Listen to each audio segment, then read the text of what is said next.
sharing some jazz records acquired from a recent trip to Japan, the epicenter of the vinyl universe, especially for record collector scum such as myself. I'm going to show some of the great jazz records I was able to pick up on the trip, but if you want to skip ahead, please do. I'm going to be going over some of my favorites that I've shared in 2024. If you are new to the channel, I feature affordable jazz records, sometimes soul, sometimes funk, that you can actually find lying around record stores or online. So do subscribe if you're a record collector scum like myself. I do these videos from time to time, and occasionally they're not so bad. So Japan is particularly a great place to acquire rare, impossible to find records. I found this was the case, especially for jazz, soul, and rare groove, but also for punk, post-punk, really any genre. It's just a vinyl utopia as I made my way across Osaka, Kyoto, some of the countryside, and then to Tokyo. But my strategy actually for record shopping in Japan was a little different.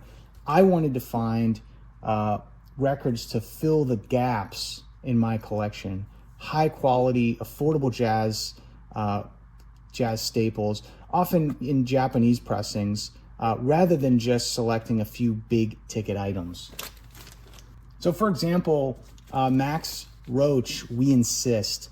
This was about 1,200 yen, and that might sound like a lot, but that's the equivalent of $8 American, right? High quality, quiet 70s Japanese press that looks virtually unplayed.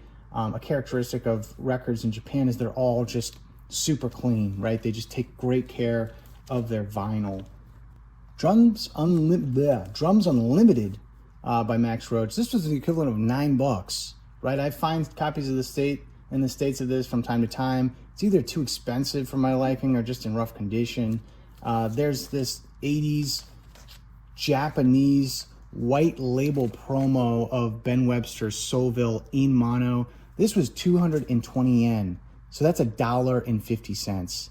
When I asked the teller to translate the kanji why it was so inexpensive, he explained there was this little scratch on the cover, right? Really illustrating the difference in quality standards in Japan, right? This record in the States could be covered in blood and someone would want $50 for this thing.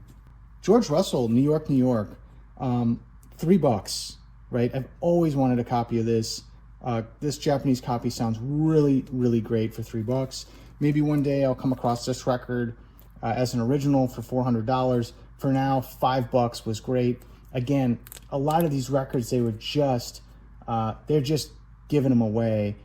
Very, very hard to pass these up.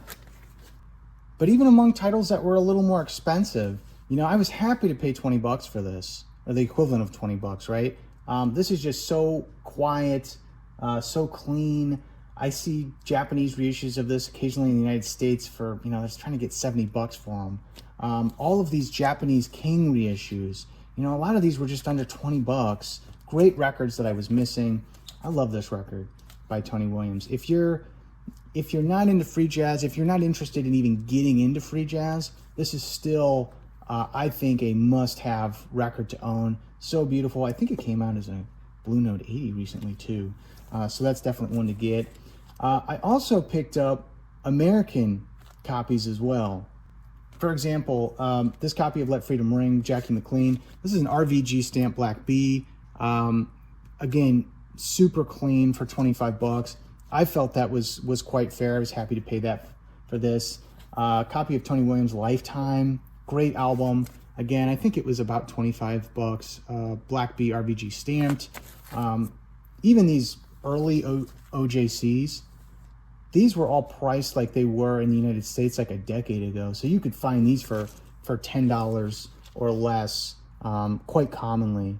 So this was really only some of the records I got, right? I got a ton of stuff. I schlepped this stuff 6,000 miles to airports. I think I have nerve damage in my shoulder, and I don't regret it. But here's the thing. I wouldn't recommend going to Japan just to find records, right? The airfare is going to negate any savings, and you should go to experience the culture. You should go to experience another way of life to broaden your horizons. And then when you arrive, you can hijack the trip and you can just go to record stores. Anyway, let's check out some of my favorite cheap heat jazz records I've shown in 2024. So stick around, it's going to be fun. So when I started this channel, I really wanted to highlight records, mostly jazz records that people could find in record stores and actually afford to get, right? Because I think what's particularly fun about records is that it's a way to explore music that not everyone is necessarily talking about. And it's easy to buy the reissues of the 10 same guys, and I buy those reissues too, but really there's a whole world out there to explore, and I think that's really part of it. So these are some of my favorites from what I've shown in 2024, the ones I kind of go back to most frequently, and records that I think you can actually find in record stores or even on eBay without having to mortgage your house. Anyway, Gary Burton, the new quartet. One of the things I love about ECM is it's just so fun to listen to. Everything is just so intriguing and different. And this record in particular really grooves. There's so much movement, so much color. The first track of this always sort of draws me in. And I see this all the time in record stores. You can find this for $12, and I'd highly recommend it. Kenny Barron's Innocence. I've shown this record more recently. This is a warm sounding album, all electric keys, some synth stuff going on, right? This is sort of starting to sound with jazz. This is starting to sound like what jazz will sound like in the 80s. But anyway, still such a banger from start to finish. Buster Williams is on this, Sonny Fortune, very grooving, very rhythmic, great contemporary sounding jazz record that you can get for $10 to $15. Teddy Edwards' Feelin's, recorded in 1974, but this could have well as been from 1964. This is pretty much a hard bop soul jazz record on Muse. Oh my God, this cover is just coming to pieces. But what's important is the record itself. This is really where Edwards, I think, feels more comfortable. He's more of a bluesy, swinging style player. But these aren't bop standards, right? These are mostly Edwards' own compositions. Every now and then, I think you encounter these records on labels like Muse from the 70s that, had they been released 10 to 15 years prior, would be far less obscure and more celebrated. I think this is one of those albums, and one to pick up, maybe with a slightly better cover than this. Roy Haynes' Hip Ensemble. This is a fiery album from Roy Haynes on the Mainstream label. This has a foot in the door from the 60s, but I think this is also stepping into what would come in the 70s with jazz, right? It's got tracks by Stanley Cowell, George Adams, Roy Haynes himself. At times it's getting more into a free affair, but I think most jazz fans can kind of get on board with this. Not really that cheap, $30 probably, but the other day I just spent $17 on a fried chicken sandwich. It's a new world and we have to get used to it. I've said in the past, I'm not a huge bossa nova guy, but I really like Tom before, and I really like this record because it's pushing the boundaries from poolside, easy listening to something a bit more intellectual and thematically unique. Done by RBG, so it sounds great. Pretty cheap, pretty easy to find, think $10 to $12. For bossa nova, I also just love Luis Bonfa. I have a ton of Luis Bonfa records. Whenever I see his name, I just kind of buy it, and I really like it. I think this one's a little more expensive, but you can find his stuff, and it's really not that bad, and it's always worth getting. Another Voyage by Ramsey Lewis. This is a record you can find tomorrow in a record store for $10, and I think this is some of the best blending of jazz and funk, at least for me. Just a clinic on bass and drum-led music. Understated, unpretentious, earthy, cool, soulful. I love this record, and I highly, highly recommend it. Les McCann's Talk to the People. In my opinion, this is a high watermark in McCann's discography, right? And it might not be as innovative and far-reaching as something like Layers, which I think has become very popular in recent years. But I think the music is some of his most realized. Funk, soul, jazz, Killer Rhodes piano and clav work. Just a great, often overlooked gem that is easily found in budget bins for, $5-10, so check it out. This album should come to no surprise given the amount of time I dedicate to talking about Mickey Tucker, but it's just a great one on Muse that costs very little.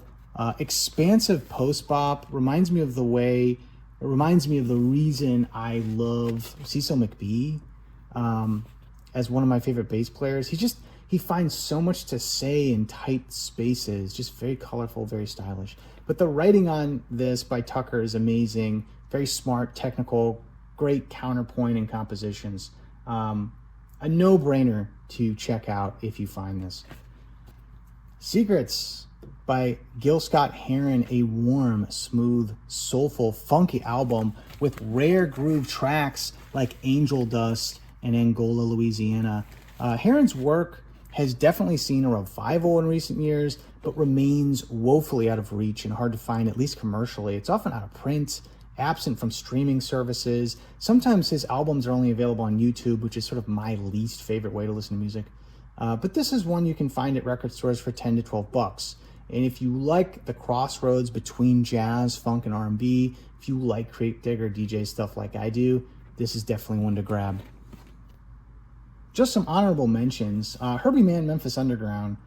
This features a young Roy Ayers, and it's just, I don't know, it's just hot fire. It's so grooving, it's so rhythmic, it's so much fun to put on, and you can find this at any record store for $10. I mean, it's so easy to get. I think this is just kind of a staple record for anyone's collection. Milt Jackson, Sunflower. This is no secret. This is sort of the poster child of cheap heat jazz records at this point, and it's kind of going up in price because of that. But Herbie Hancock, Freddie Hubbard, Ron Carter, Billy Cobham, such a good album on CTI. So well recorded. And look at that cover. I mean, you get this great cover with ostriches. I don't know why this is the cover.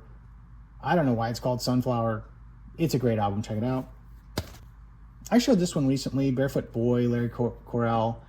This is just a great, fun Fire Ray album. It's sort of like Memphis Underground, but maybe a little more out there.